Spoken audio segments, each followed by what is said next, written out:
भर नौकरानी बना कर रख दे बालो धोत रह करत रह काम बाटे नाम बट के उतरल बाड़ू त तहरे करे के बा तो बुढ़िया बिया ओकरो जवानिया अटकर खाली जब लिपस्टिक मार के पिन मार के दिन भर गाले में घूमत रहतिया ये ना सोचले कम से कम एगो बर्फ ओ बथरियो ओ धो माज दी उ काहे खाती माछी भिनकत रही लेकिन उनका देही पर सेंट महकत चाहिए क्या लागो इस सास के ना कदम एका से बड़े में शासन ना रही थी तो जानती की हो के भइए नहीं जैसन मरद वैसन ससुर वैसन सास वो तो फरवडी लागेले हमरा का कहि ना कोहे के तो कह देती लेकिन लइका के खराब लागे तो कहिए कि हमरा माई कैसे सब बोले त हम तुमके एक दिन घर में ना रह देती का होबे त धो देता नहीं अपन खाए भर के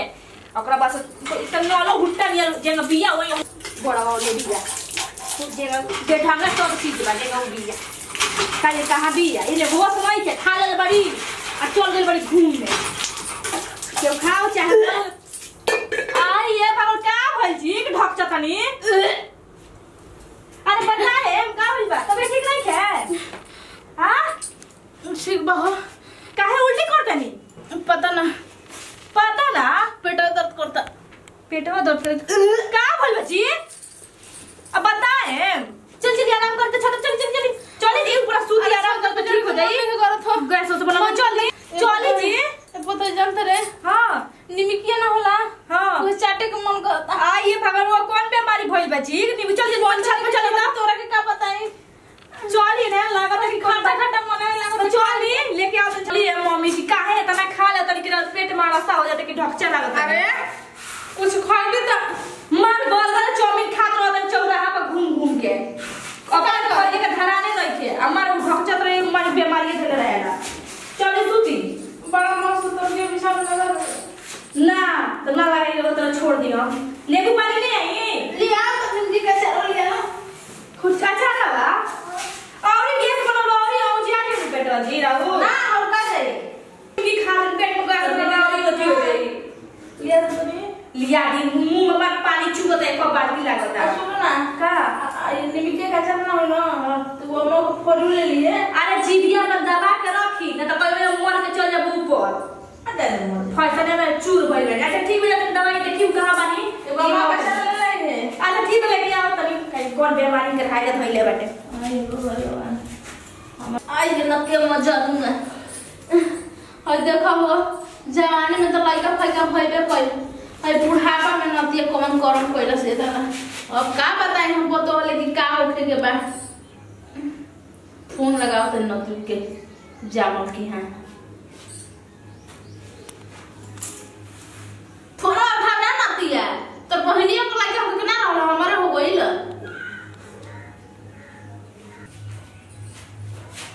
हेलो आई हमर करे जा का भले जान तू बादरा ए जे कुछ खाबारी बैठा ता काम होई कौन खुश खबर सुनावे बड़ जम का मो कइल बड़ ओइ के लइका हो के बा बे ई का कहलू अरे हुआ जी बोरा ही उल्टी होता है तो ये पूछो दे कि का हो गया जी मम्मी जी अब मम्मी जी का पता उसना जब बोलिए लिखे निकल ओ तार लइका हो के बा तो का तारा हो के बा और के दाऊ ई का सुना दे लोग हमरा तो बेचैनी दे देलो जाए तो हो जी तो धीरे से 500 कदम ले जाके खिलावत रही बताओ अब तार लइका हो के बा मैं गांव भर सुने से तो का कहियो आई मैं अब कहते रहो तना गर्मी होता मुंह भीतर से ऐसा मन करता कुछ खाए के तार तो ये देखलन कि ऐसे बीमारी लोग बीमारी में मोय लोग के खाइल पियल बंद कर देला आई मोटकी मर औरी हुरल जाती और नया एगो सिखले बिया अचार खाए के बताओ ई सब तो जब लइका होके गेल तब न लोग अचार खाए के मन करला ई देखो जब कहती कि लेके खाटा या अचार डालते रहती है पेट में कहती कि उल्टी आवत त हैजा धइले बा त बीमारी धइले बा मुंह तो नहीं खे लेकिन एक बात बगर मरियो जाए जो न पेंशनिया मिलत ल तौनो ना मिली एक मरद बा दिन भर बहेंगवा घूमते रहेला घरे से मतलब है ना कि माई क्या करतरी का पर कइले बारे बैठिए ना का करतन त बैठी का चिप अपन भैंस के माथा पिटल बड़े जुटौ के ए जी सुन ना जानता नहीं मम्मी जी न मरे वाला बाड़ी बक ई का कहत रे तू ही मर जी मम्मी का हमर मरी रे हां तो जाई देखी मां ढका तो तरी बिहाने से उल्टी करतरी का भइल बो करा अब हमारे तरीका भइल बाटे लागत मुहिया नु तो पेंशनियो ना मिली अरे ये तो बड़का दिक्कत होता के पूछता आजकल माई के केहू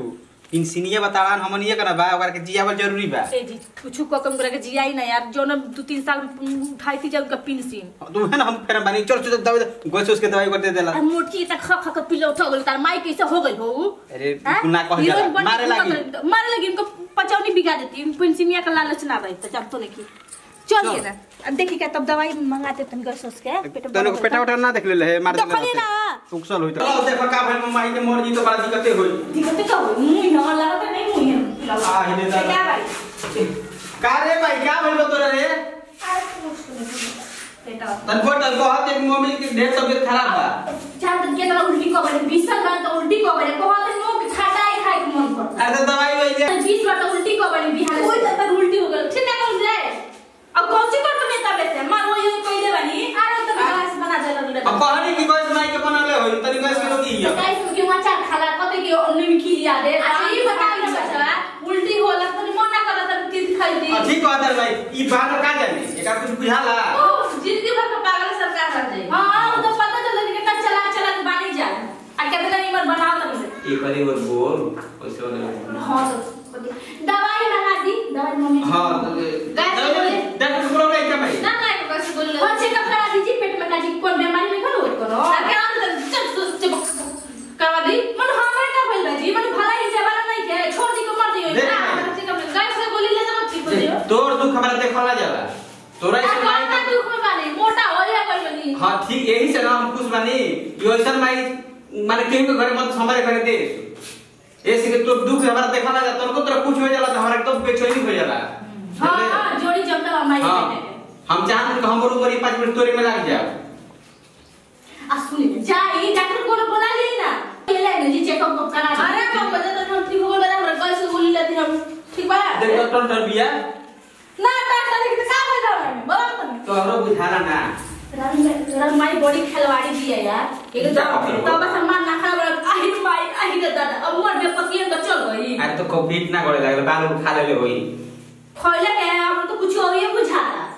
तारा तो और अपन देखना और बुझाता खासा और दिमाग इस तरह लगावे लागलू वो तो देखता बारी के लगा हम तो बोलते पर काहे लगो हां मैं तो करबे कर माई ना कहबो अपन लिपस्टिक मार के घूमतन मैं बाजारी में क्या करूं मुंह गोबर लगा ले हां तो ठीक है कर जब तू बेटे ऐसे कहबो दुनिया के लोग का माई करे कुछ मत कह भगवान करनु ऐसा तू करस मुंह कहीं ना के कट जाऊं कर मोय जगह साफा तुम मोती के हिने पर का आसाना बोलबे तो पैसा बना पिंसी नहीं है सरा हो जाए के बकरा के पैसे तो जो मोय चीज घोटत जाए जी अरे सब काम घोटे के बा ठीक बोतल बिया पिंसी ने हमने एक नमीला ठीक है बिया ना यूं दवाई करे तो ठीक बिया तो का चिंता करे पागल छमी के तो हमारे तारे बुझे खातिर नौटंकी कर करी क्या तोर बुझाला है ना रोबा बुझाला न तो बुझी अपना माई के देखी हम जा ओ वही दादा मिले कितना दिन है पछती फान के दीवार फान के आई भेंट करे बताओ कुछ औरे बताओ तर लिए बेचारा बड़ा टेंशन भइल बा फोन को भी कोई नहीं दादा को बा फोनवा लगाई तो अगलू ए जे बुढ़वा बताओ हे दीवार खोड़ी में कितना दिन खोड़ी में हमारी भेंट करे तारा गांव बैठे में दिक्कत होता हूं का करियो हमरा तो बुझाते नहीं के का अरे हमारा कुछ समझ में नहीं आता लोग कभी लड़का के कहता कि ये माई का भइल बा हम बोली कुछ ना रे बबुआ वो तेरा पलाते उठ के चलनी है ओइनी है उनावत नहीं हसन हम भी हमर पता है खटकी नहीं है फर्द कह देते नु मम्मी जी के ना कुछ नया बात बा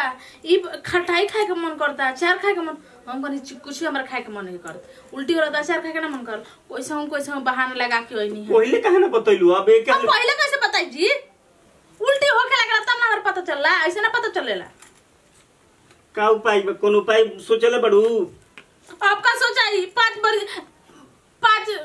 महीना के हो गए 6 महीना के हो गए आहे कर हम ना सोचले रहनी के बस सही होई देखा एगो काम तारा माजे मार के खाली बुझाला ऐसे ना बुझाला एगो काम कर बताओ तनी कौन जी बताओ तनी गिरवा दो ओए माय मोर देह बर्बाद हो जाई सब लोग जान जाई जान जी तो अब कौन बाकी रह जाई ओ होई तो कौन बाकी रही मत ओकरा से पड़ी हम के धीरे से होइए जाए तो अब ना बनल और बन गई का कोई हम हमको तो कुछ समझ में मन तो करता है कि बोल्टिया मुड़िया लगा के मर जाए कोन आवत नहीं खसन आय क्यों ना आवत लइका तो बड़ी मार मारी हमारा के हम जा तनी ई का कहत हो लइका कहां से आइ जेबा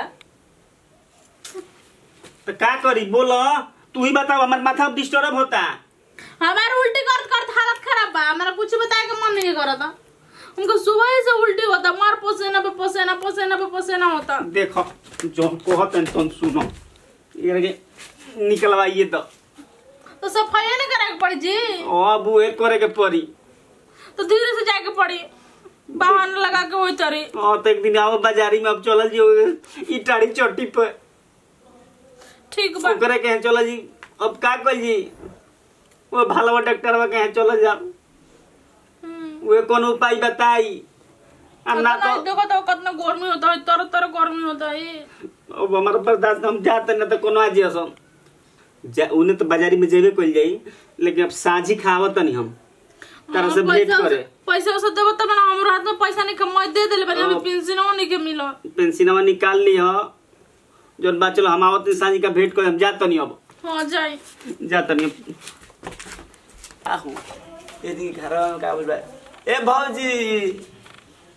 अरे बाड़ू हो का जीरो दोपहरियो में चन ना मिलेला कहली ये भौजी बड़ा गौवा में सोरो खाता हो कौची का जी अरे सुनो नहीं कि बड़की माई के लइका होखे वाला हां ये भगवानी का कहतनी जीरो सोरो और गावे के बोलाई हा मार की कान सुनो जई राउड कौची बोलत रहे नी के कहला रे वस्त जी ला तार गांव में तार सास के पूरा हाला बा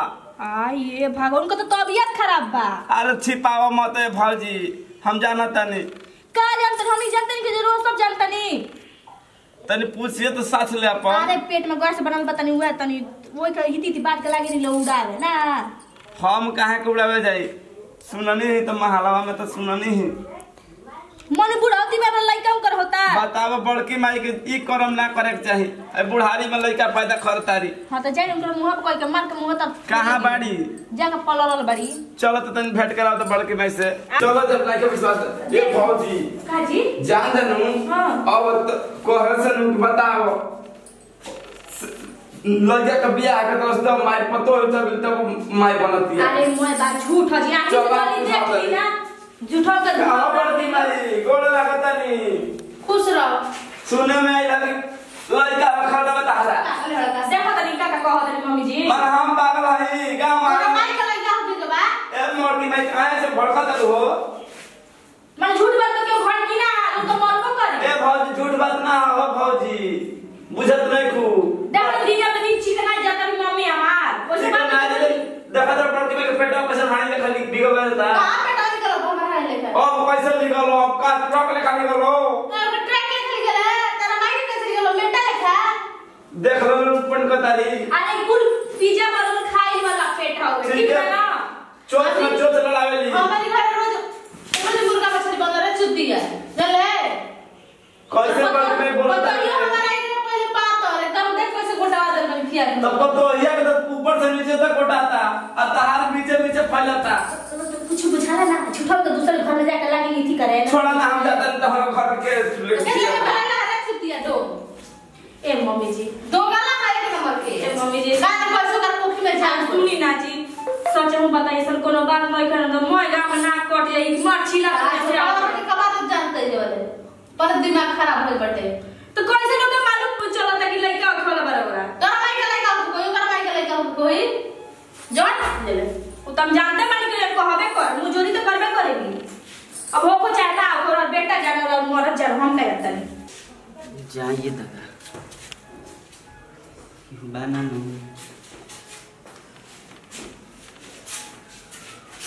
ए उठा की हो हां भाई के हा चिन्ह के हा उठा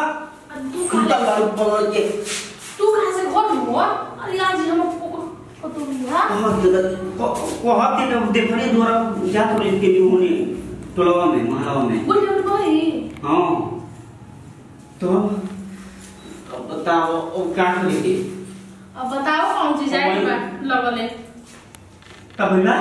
लगल जाए के सब भैया करावे तो चला जा अरे गोमो में बनाए भाला कहाला हां अरे तो बदमाश हो एक दिन का भेटाई रहे सजिया का गोनिए जब भेट हो की हां भेटाई है कहत कारे वो तोरो चाली बा खूब नु बुझत नहीं तू कौन चाल चलत रे अपने साले का बहुत तरी मतलब बुझाते नहीं है ना तो आई रहल लगल कहत काहे बड़की मैं सुने में नहीं लइका होके के बाद साला ओकर जी में एक काम बाकी की करा का तू हो करे कैसे पता चल गई अब हमारा क्या पता था कुछ चल गए तो साला और बदमाश हटे चाय देख छागल बदमाश हो आ ये के बतिया समझ में नहीं का अपन का करो ये कौन पैसा कोई आधार कार्ड से निकलवा नहीं हाथ भोजन किया है और 2000 में ना सब सही बहुत लोग पागल बा चलो कोनो काज हो चल तनी के बताओ तनी अच्छा से चलो चलो ठोस दे बोझ बुझाते नहीं है आ ये भैया बड़ी ठीक होता है जी ये के कर बनल बड़ी घर में ये बाबू सुन तरे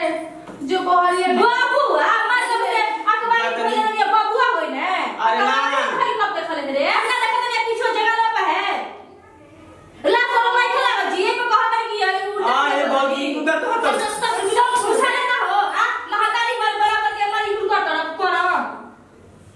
अरे तो बोलेगा कि हमारा पेट दुखाता होता तो पेटा सुभरा होगा का डॉक्टर को तो हमारा से खबर हो अभी सब चुप के खा अरे सुन रे बड़े दुखाता यार हम मारते दो जो बोबो या जी कोई सो हम सोना मिली कोई सोना मिली तो खाली तू मार इज्जत तू दे दुका मत को हां और पगला सही कहत लगी तो होखेल वाला लई क्या आ कहत कि ना हमर पेट में गैस बनल बाटे तो हां लगा हो के हमरा आ होई का ले ले कहां ले ले बनी ए हां ये रसुल रे हां बहुत भारी ए जी कहां बारे जी उठे उठिया ने उनका काज करे कोची कोई पकड़ी ना जी अरे का हो बस का है करे बोल सकता अरे चोरों का पकड़ी ना जी का हो भौजी अरे तो अली कहत नहीं है जी आई है दादा तार माई का कॉल करम करते माया कवारी पोकर दे आइए भैया कल ही कि तनी बाबू हमारे सब्जी लेला दोनों में भौजी देख रोल लड़की मैं के नू हां जी देख ले रोज बस साड़ी में ले पिच्चा मत रही दाते दस्ते रोज बस साड़ी में ले पिच्चा मत रही हम जाते खाओ तनी